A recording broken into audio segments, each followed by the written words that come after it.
Hello, everyone, and welcome to MUPO and Friends. This is Holly Lombardi, and our special guest today is an actress of both stage and screen, a writer, producer, and a mother of two. She's also an ambassador for Mum's Aid, which provides support to women during the prenatal period. She is also a star on the hit series on Netflix, The One. Please welcome Zoey Tapper. Hello guys. Hi. Nice Hello, to nice Zoey. to be here. And welcome. We absolutely love the show. We're big fans of the show. One Oh, thing I I'm want to so thrilled. Thank Huge. you. I think I've double watched it. I know I have. Well, it's one of those shows that you really have to binge, isn't it? You sort of sit down thinking I'm going to watch one episode, and before you know it, you're on episode 6 already. So Yeah. And you want I'm not more. surprised. I kept rewinding because I didn't want it to end.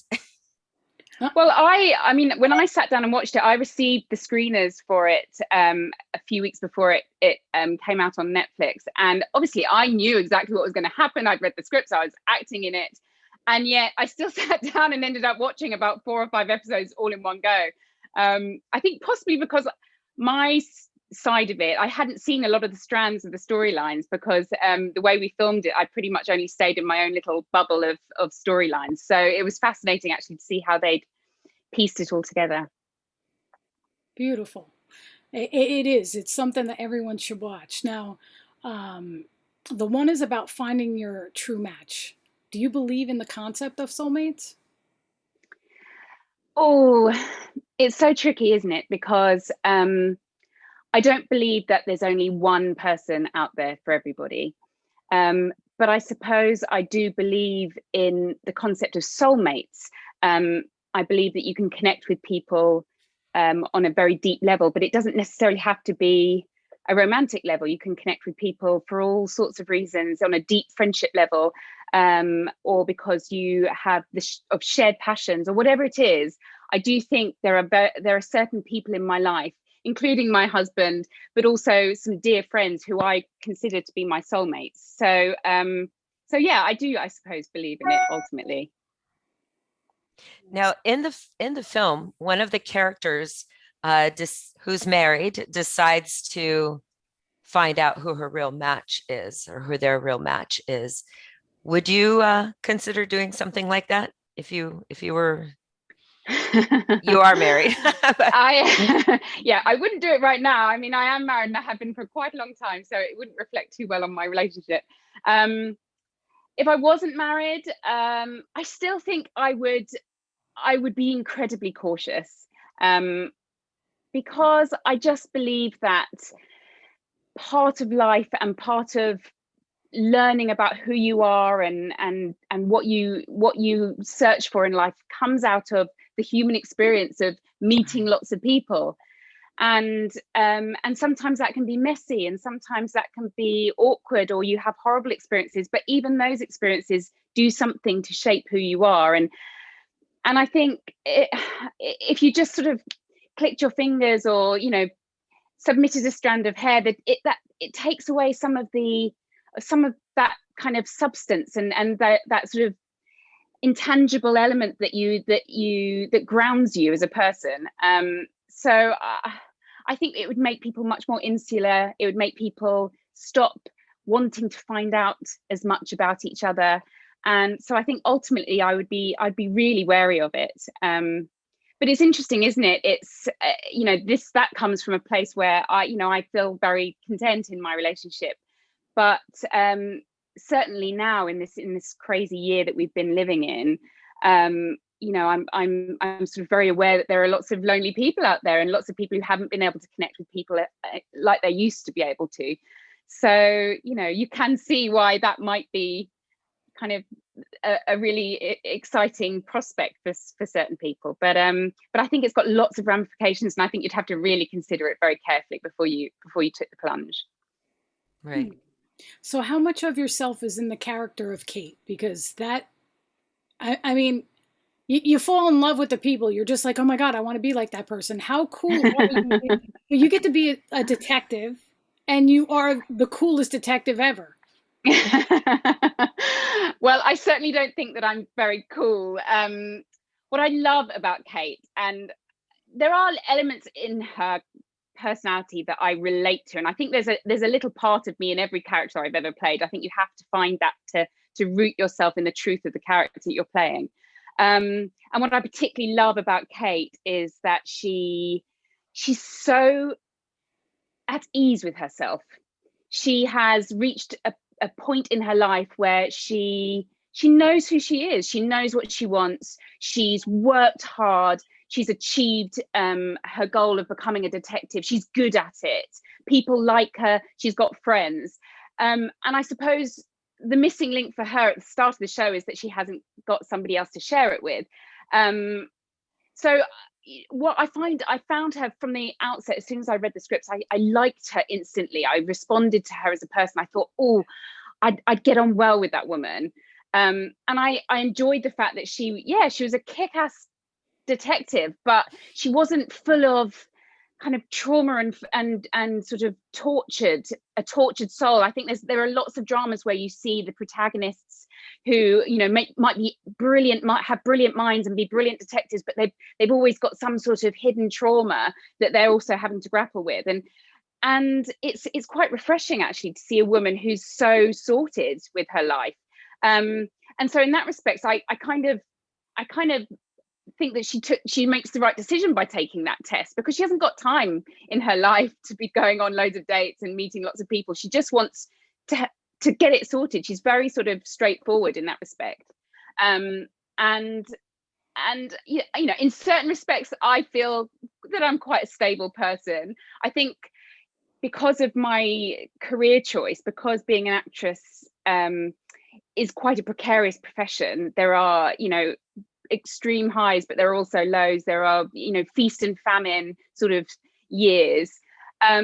I think because of the precarious nature of that world that I've chosen to be in for my career, I do gravitate towards stability in my personal life. I like to, I'm quite a home bird. I enjoy being with my friends. I enjoy being with my family. I've been in a long-term relationship for a long time, and I feel like I need that stability in order to, you know, cope with the craziness of our industry. So I have got a sort of level head that I think matches Kate's, but I'm not as tough as her, and I'm certainly not as brave as her physically or mentally. And the way she brushes things off. I mean, there's an episode where I think we can talk about spoilers now because it's been out for a while, but I think there's an episode where there's a sex tape that's revealed that the CEO of the company has kind of been sort of investigating Kate and has found this sex tape from many years ago. And actually, you know, if that had happened to me, I'd be mortified. But Kate kind of shrugs it off. You know, it sort of gives her a little bit of, you know, she's a bit uncomfortable for a moment, but then she kind of jokes about it with her colleague, and it's kind of okay.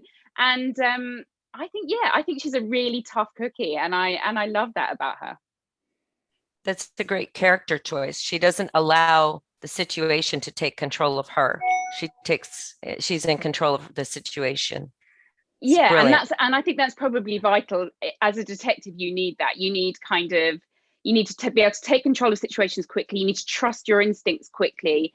And I think you just have to have such a sense of justice and a sense of right and wrong, and that kind of pushes you forward. And in that respect, I also relate to her. I have I think a good sort of solid ethical base. I feel very strongly about lots of different projects in my life, and I stick to them, and I'm loyal, and I think that's sort of true of Kate as well. So yeah, it's been fun playing her. I like her a lot. You're doing an incredible job of playing her, and I really, really, really, really wish for it to come back. Me too. Oh, me too. Fingers crossed. My goodness me. Come on, everybody. Right? I've still got business to do with that Rebecca Webb. She needs sorting out. I need to get to the bottom of that. Oh, absolutely. I'd love to see how that plays out. The one also suggests that we really don't know what's most important until we have to choose. What do you say to that in relation to the one? I think it's such an interesting question, because in terms of Kate, she makes this decision, which is, you know, a bold decision for anybody, to find out who her match is. And again, as we talked about her sort of her personality, she commits to it 100%. As soon as she sees that woman across the screen, she's with her. And then of course, Sophia's sort of impact on Kate's life is enormous, and she has such a complicated backstory, and you really do start to see that slightly start to unbalance Kate. And that's for the first time, because she's so clear-headed. It really does start to, the cracks start to kind of form, and she starts to question, you know, who is this woman? She's, you know, had this awful accident, and I don't really know who she is, and yet here I am spending my evenings by her bedside. You know, why am I doing this? What's this about? What's this done to my psyche? But at the same time, I think because she's had this incredible instantaneous connection with her, the thought of then losing that is almost too impossible to imagine as well. And in a funny way, I suppose everything feels so caught up in what the world has been going through in the last year, and I think it sort of, your question reminds me of what we've all learned over this year as well, because you know, our lives, or lots of people's lives, are so full and so busy, and over this year we've all had to pare everything down, and we've had to lead much simpler lives. And you know, we're just emerging out of lockdown in London, and what I've taken from that, the thing that I miss the most, is the human contact, the physical human contact. I mean, thank goodness for technology that we can still communicate with each other and converse, but there's nothing beats that sensation of physically being with the people that you love. And I suppose, again, it's not until that's been denied us that we really go, oh, okay, you know, nothing else really matters, that's the only thing that's important. So yeah, I think that is true in many cases. Yeah. Connection. Yeah. Now, if your true love had committed a crime, or is doing something wrong, would you turn them in, or would you just turn a blind eye? I mean, it obviously depends what they've done. I think ultimately, you know, if it was something really awful, then yes, I would hand them in. I don't think I could live with myself if I thought that it had caused something someone I knew had done had caused people pain or trauma. I think if the person that I was so close to, I would hope that they also would feel the need to hand themselves in if it was that bad. And I would hope that we'd be able to discuss it and find a way of, you know, I'd still want to support that person, obviously, if I cared about them and loved them. But I'd want to find a way together, perhaps, to go forward and make, you know, do the right thing ultimately. Yeah. Now, in the one, you're paired obviously with Sophia, but to add turbulence, Sophia's brother, you know, is interested as well in Kate. And what was obviously the dynamic working with a guy? What was the dynamic in the relationship with Sophia? What was that like, on set, offset? Well, actually, Sophia was, she's played by a brilliant actress, Yana Perez. She was the first person I met.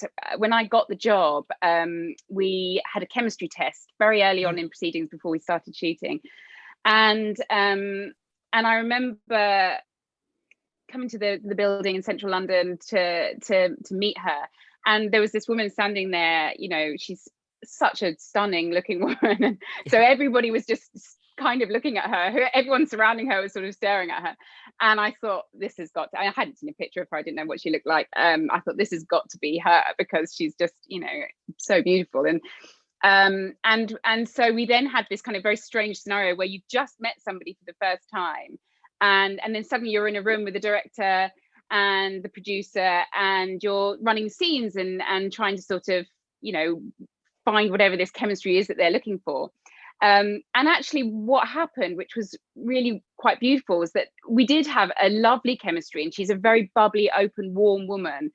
But because we had that kind of meeting where we'd sort of gone from being strangers to suddenly having to be quite emotionally open with each other by exploring the scripts together, it sort of reflected our early meetings in the one when we were actually shooting. And those early meetings where we had to meet over Zoom were actually quite tricky to film, because Jana actually lives in Spain, and she was only flying over for certain periods of time. So we didn't actually have the actress, we didn't have Jana there to do those scenes when I was meeting her for the first time over Zoom. So I had to just, do my job as an actress and use the power of my imagination to imagine that she was there as I'm talking to her. And I think because we'd had that initial meeting at the very start, that really fed into that and really helped. So it was lovely. It was so lovely working with Sophia, and I loved working with Eduardo as well, who plays Sebastian, her brother. Mm-hmm. Although that was such a surprise, because I think I'd read maybe 4 scripts up front before we started filming, and then they were still working on some of the later scripts. So that felt like a grenade had just been sort of chucked at us, because I had so kind of accepted the world that my character was in and her situation with her match, that the thought of somebody else encroaching on that was quite shocking. Which of course again plays in brilliantly with sort of the sensibility that Kate feels at the time. So yes, it was fantastic working with them both. They were such lovely actors. But interestingly, and I've never had this before, I was asked by somebody if it's different, because I'm heterosexual, I'm in a heterosexual marriage, but somebody asked me if I was worried about kissing her.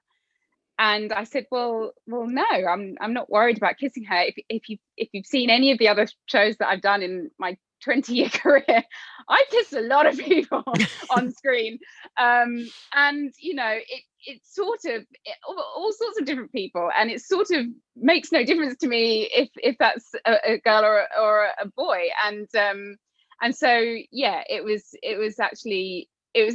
just a strange sensation to have one day where you're spent kind of meant to be in love with a woman, and then that afternoon, even sometimes, or the following day, I'm there sort of feeling all of these feelings for her brother. That's a little odd, but it was exciting to play.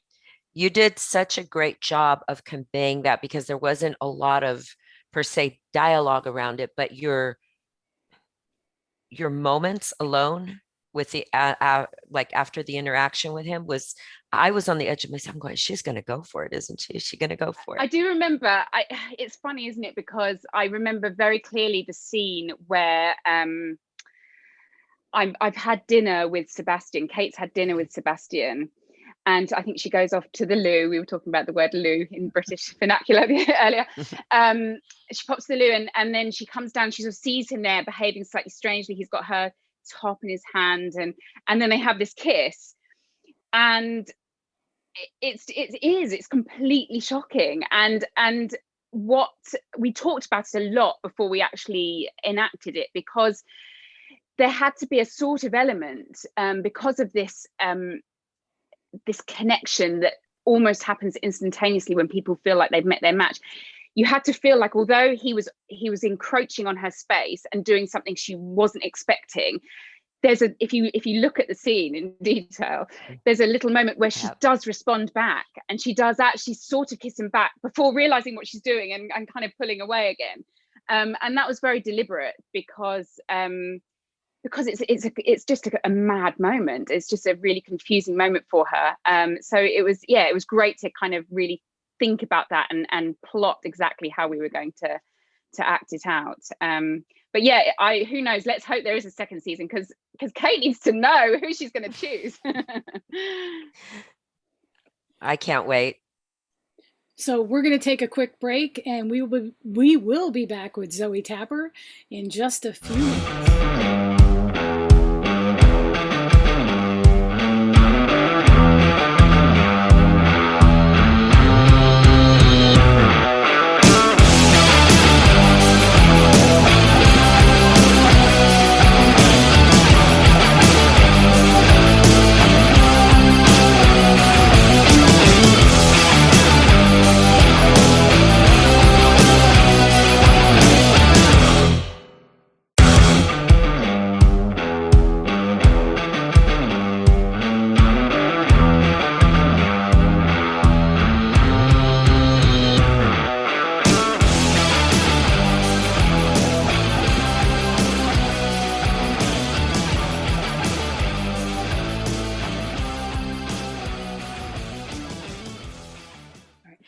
Hello, everybody, and we are back with Mupo and Friends and actress Zoe Tapper.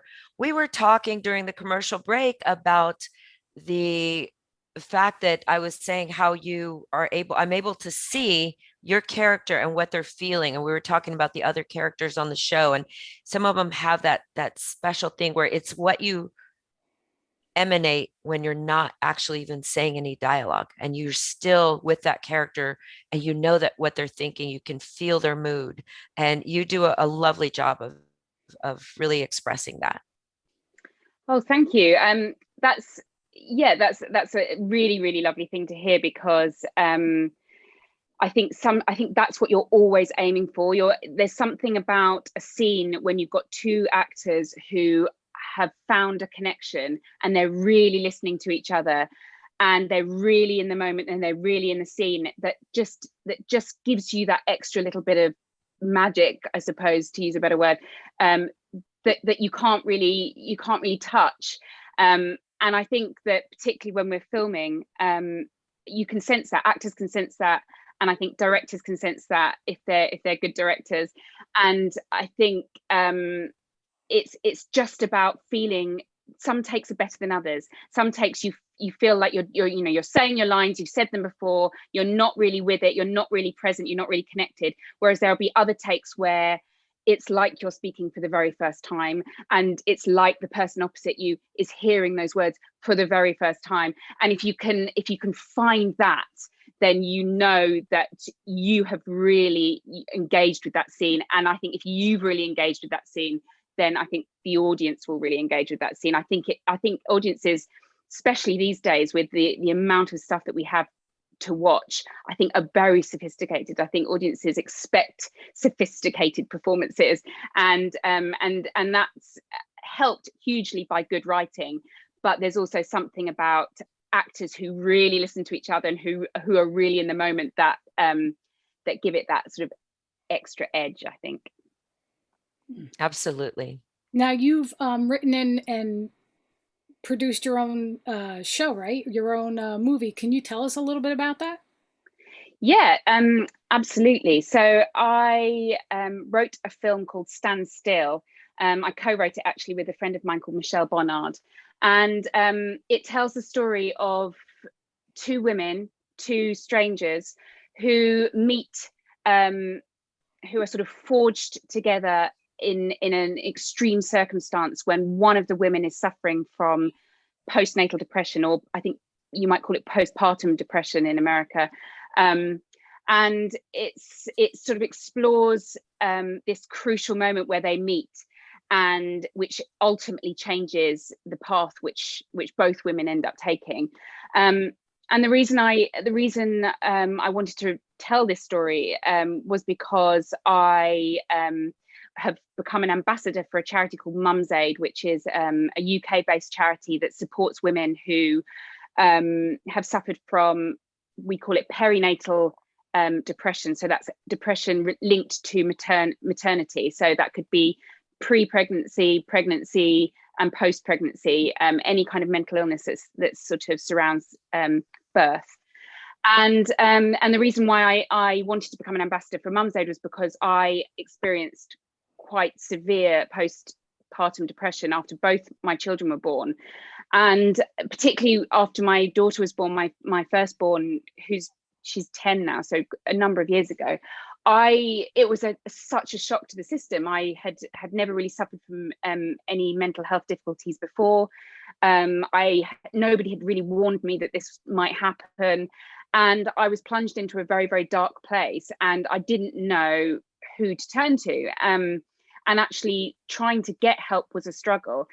Fortunately, I have an incredible husband and a really supportive family who looked after me and helped me. But actually getting professional help was really tough. And then after I recovered from that, I got involved with Mum's Aid, and I started seeing more and more women who had this experience, but who were in some way shamed by it or felt that they couldn't speak about it, even though I think the talk around mental health is much wider now. I think people are much more comfortable talking about mental illness. There's something about sad mummies that doesn't sit well with people. It's still a really tough thing for people to get to grips with. And then it wasn't until my friend Michele, who I spoke about earlier, also had a child and also suffered from postpartum depression. And I was one of the first people she spoke to, and I recognized it straight away. That I suddenly went, hang on, why haven't I seen this experience depicted on screen before? It seems it happens so frequently. And looking at the statistics, it happens, 1 in every 5 women in the UK will experience some sort of mental illness surrounding pregnancy and birth, which is an enormous amount of people. And also a really horrifying statistic is that the biggest killer of new mothers is suicide. That's still the biggest killer. So I just felt very passionately that experience hadn't been explored nearly enough. And also the fact that it's treatable, and with the right help, women make full recoveries. It's, you know, it's not something that has to define you in any way.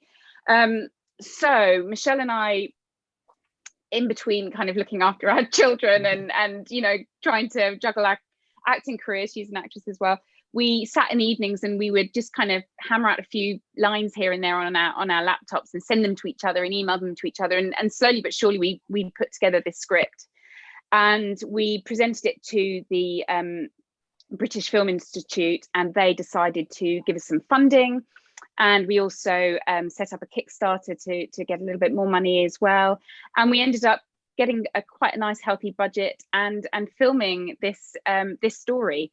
And it was a really wonderful experience. It premiered at the London Film Festival, and it has since been sort of doing the rounds this year, although obviously mostly online in the various festivals around the world. And really the most important thing that's come out of it is that it's given me a platform, like, you know, and wonderfully people like you have kindly allowed me to speak about it, and just kind of keeping that conversation going and making sure that people are aware of it and women are aware of it and those voices are heard, and hopefully that sort of vision of motherhood, which I think a lot of people have, that sort of very idealized vision of motherhood, if you don't have that, if you're not fortunate enough to have that experience, that your experience doesn't have to be ignored or silenced, that you can actually realize that there are other people, lots of other people who've had that same experience too.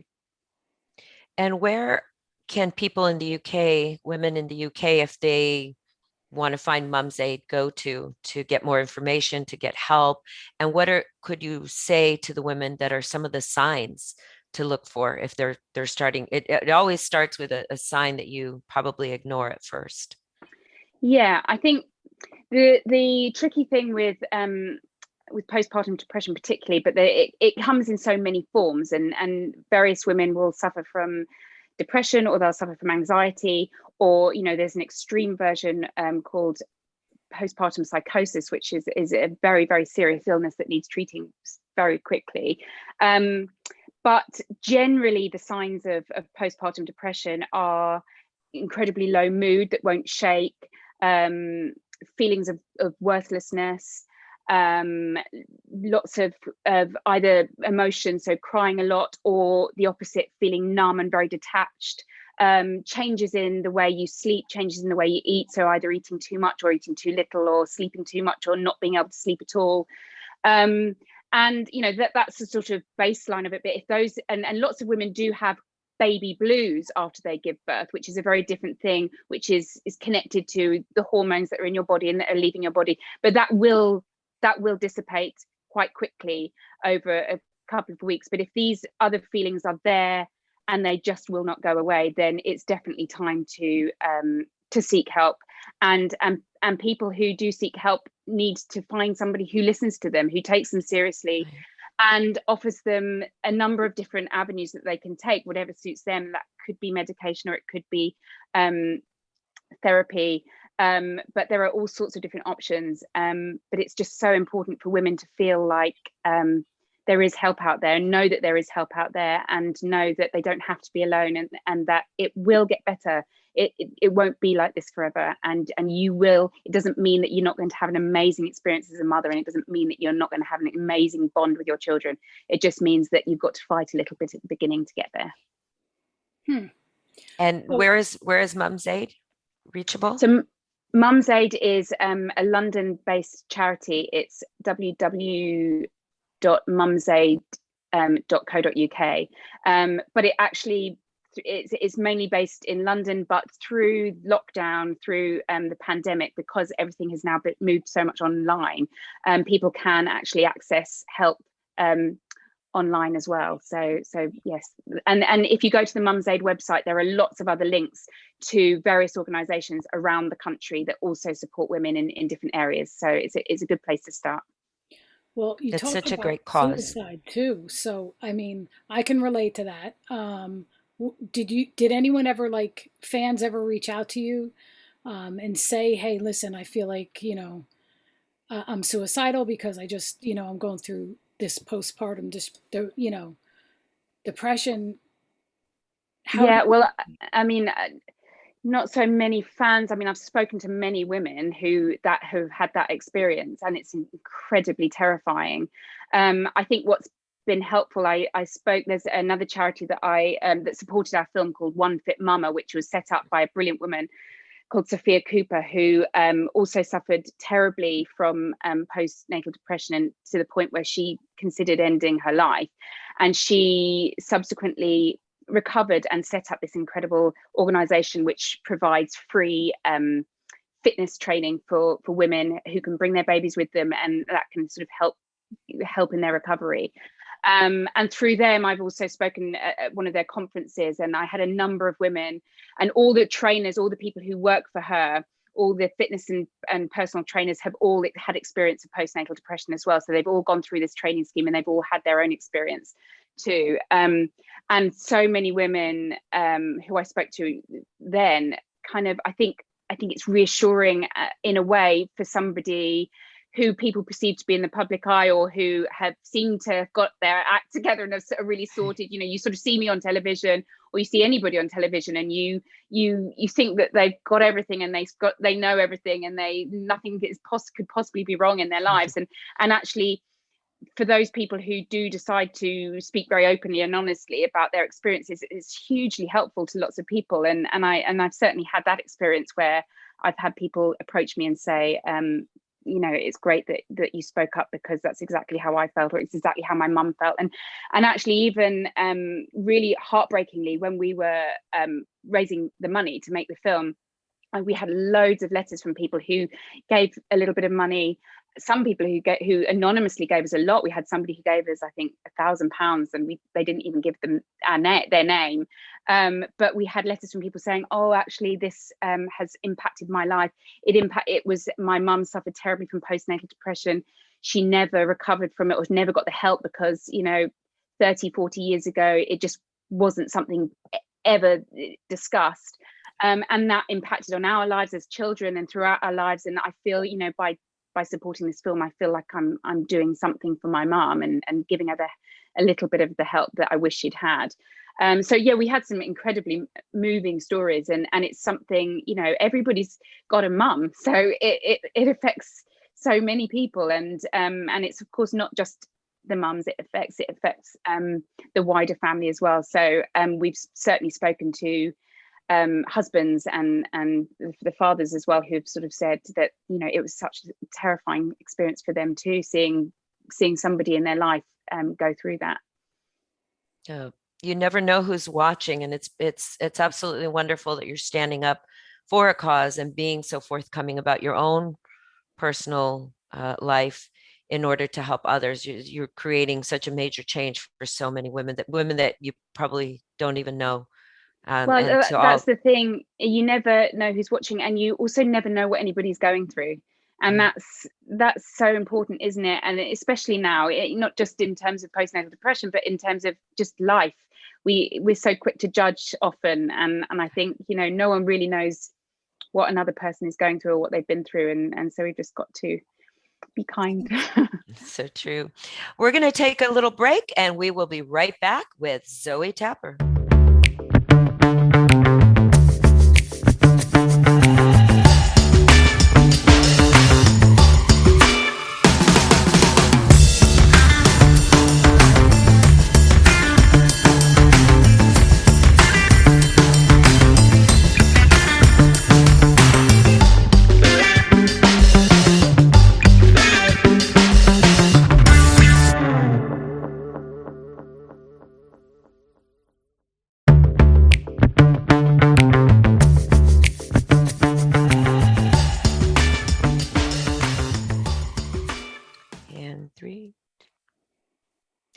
Hello, everyone, and welcome back to MUPO and Friends. We're here with Zoey Tapper. And Zoey, I wanted to talk about, you have an upcoming Burton Fox film, Ire. Tell us a little bit about that. Yes, so this is a very, very different kettle of fish. That seems like a very English phrase. Different kettle of fish to the one. We actually filmed it in the early stage of our first lockdown in the UK. So it all felt quite nerve-wracking because I think at the beginning of the lockdown, I don't know how it felt with you, but that our whole industry seemed to sort of grind to a halt. And at that stage, so sort of March, April 2020, we didn't really know what was going to happen or how we were ever going to film again, or, you know, we were all in the dark. And so I got this phone call from a lovely actor called Ross McCall, who I'd worked with the previous year. We did a film together called The Good Traitor, which was a lovely period costume drama that we'd filmed out in Budapest. And he played my husband. And I remember when we were filming together, he had talked about this show, not the show, a film that he had written. And it sounded wonderful. It sounded quite dark and brutal, but he was very passionate about how he spoke about it. Anyway, cut to a sort of year later, and he rings me up and he says, "So how do you fancy it? Do you want to come and play?" And at that point, I was thinking I was never going to act again. So I was like, yes, I'll take anything. I'll do anything. I'll make the tea. So we filmed this really dark, brutal film about. It's all set. It's a very British flavored film. It's all set in a maximum security prison, and it follows the trajectory of an inmate who's in for murder. He's killed. He's in for murder. He's going to be in there for the rest of his life. There's no escape. And we are met with a man who has got no light behind the eyes anymore. He's a psychopath. He's completely dead to the world. The way he interacts with his inmates, the way he interacts with the prison officers, he's just a cold man. And we sort of see this very kind of brutal life that they're all living. And he has a new cellmate who seems very young and vulnerable, actually. And the audience's heart goes out to him because you're sort of worried about him sharing, a cell with this man. And then I am introduced to the story, and I play a social worker who has been tasked with profiling this man and getting him to agree to meet his daughter. Now he actually is in prison for killing his daughter's mother. He never really met his daughter. She was a baby. And now this woman is 20. She's come of age. She wants to meet her father. She wants to understand the man who changed the course of her life forever. And it is my job to facilitate that and to try and persuade him that this is something that he can do for somebody else, even though he doesn't seem to have a shred of humanity left. It's my job to sort of prize whatever there is left out of him. And so it's actually a really beautiful psychological drama. There's some lovely performances. There's also some incredible fight choreography, which is quite violent, but it's very beautifully written by Ross McCall, who also directs it. You might know him. I think he's quite famous for being in Band of Brothers back in the day. And yeah, I haven't seen it yet. I should imagine it'll be released at some point this year. But it felt like an extraordinary film for all number of reasons. Also because it was the first thing that we filmed during COVID times, and the way they filmed it, because of all the precautions that needed to be put in place, they pretty much contained it to one prison cell. So nearly the whole action of the entire film takes place in one prison cell, which is actually extraordinary. And it made it a very intimate film, and we were all so grateful and thrilled to be there, doing it together and telling a story. So yes, I'm very excited for that to come out, and I'm very excited to see it when it's all ready to go. Oh yeah, that sounds very intriguing. Yeah, give us the promos. We'll post it. I mean, seriously. Thank you. Yeah, and you should get Ross on. He can talk and talk and talk. He's a wonderful orator. I actually know exactly who he is. I'm sure absolutely. He'd come on and talk to you. Russ, you're invited. So, tell us, please. I know I was listening to a lot of interviews on that, that people had done of you, and you had said that your next door neighbor had got you into acting. Yeah. Yes, they did in a way. I think I grew up in the suburbs of London, and it was, I had a lovely childhood and sort of really beautiful family dynamic.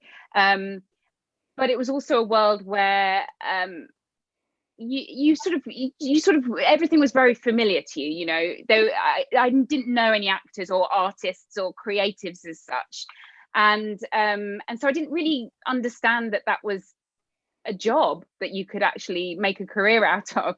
So I remember for a long time as a child, I actually really wanted to be a zoologist, weirdly, because I was obsessed with animals, and I loved the thought of spending my life kind of observing animal behavior. And it was only as I kind of got a bit older that I realized that really to have a career in zoology, you need to have a very scientific brain. And I soon realized that I perhaps didn't have that. But then my next door neighbor just sort of coincidentally knocked on the door one day and said that they belonged to an amateur dramatic society, and they were putting on a production of A Midsummer Night's Dream, and they needed an extra fairy. And I was about 12 at the time, and they said, would you like to be a fairy in our production? And I thought, yeah, well, how wonderful. Yeah. So that's what I did. And it was just I suddenly went, oh, these are my tribe. These are my people. I found them. They've been hiding, and I've now uncovered them. And I just became obsessed. And I was in that show, and it was a theatre company that was outside of sort of school, the perimeters of school. So it also felt like my own world. That, well, when you're a child, your world's quite small, isn't it? It's just school and your own little immediate family. Suddenly that whole new portal had opened up to me, and which was just so exciting. So I did loads of plays with that theatre company, and I suppose I secretly started to harbour this ambition to be an actress, but I still kind of didn't really know how you did that, and where you went to do that, and who did you speak to. And I was quite I was a good girl at school. I worked hard, and I did my homework, and I got good grades, and I was a people pleaser. And everybody at school was telling me, you need to go and study English literature at university and get a degree, and don't worry about the acting so much, you can do that as a hobby. And I think part of me just went, I don't know if I can just do that as a hobby. And so I was all set when I left school to go to university. I had a place to study English, and it was a 4-year course. And at the last minute, I kind of started to panic, and I sort of turned to my parents and said, you know what, I think after 4 years of doing an English degree, I'm still going to want to be an actress, and I'm still not going to know how to do that. And I think the only route for me will be through drama school. But I know that seems like a crazy idea, and it felt a little bit out of the blue. And brilliantly, my parents just absolutely turned around and said, if that's what you want to do, that's what you must do. And so I took a year out. I deferred my place at university, and I took a year out. And in that year, I auditioned for drama school, and I got a place. And still to this day, that sort of message that my mum always says to me, she says, always, never ever have a plan B, because people always wanted to kind of throw this idea of having a plan B, just something to fall back on, get a degree, do something, learn computer skills, whatever it is, so fall back on something. And she said, never have that, because if you have that, you will fall back on it. That is such plan A all the way. And I'm so grateful that I had that support. And and I certainly now feel absolutely motivated to pass that on to my own children, and I hope that they also discover what their passions are, and I will support them 100%. That is some solid advice your mom gave you. Absolutely. Yeah. That's conviction. for your passion and your vision. So you are theater trained originally. Yeah.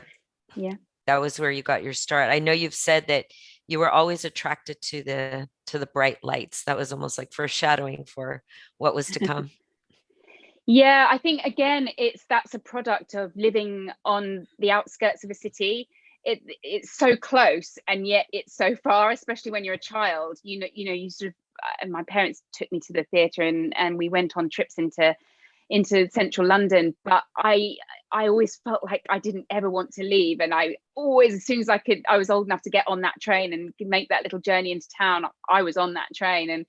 And I suppose I've never lost that. I've always been excited by that, and I think theatre, there's something about the magic of theatre that crystallizes that feeling, that there's just something so wonderful about going into a space and sitting down and immersing yourself in a totally new world, and then walking out into the fresh air again, and getting some supper. I just, I love that lifestyle, and so yes, it'll always attract me, I think. Do you think your children are going to wind up becoming in the arts as well? I don't know. They're young. People love. You could tell. They're only little, but my husband's an actor as well, so people quite like to imagine that my children will go into following our footsteps. I think their teachers at their school often sort of remark that they are dramatic, or they're articulate, or whatever it is, or they're good storytellers. But I really don't know. I think those are lovely attributes to have for any career. If they want to do this, then absolutely I would be so supportive of it. But I just really want them to find something that they're passionate about, that they really care about, because I think as soon as work becomes a joy, as soon as work becomes a part of your reason for living, then that's a good way to live your life, I think. Yeah, that's exactly what I say all the time. I said when you have a career and it becomes a job, you have to leave. Yeah. Definitely. I think, because you spend most of your time doing that, 70% of your time is spent at work. So, you want to find something that you love. Yeah, you got to love it. I'm telling you. We're going to help you. We're going to help you. We're going to take a quick break, and we will be right back with Zoey Tapper.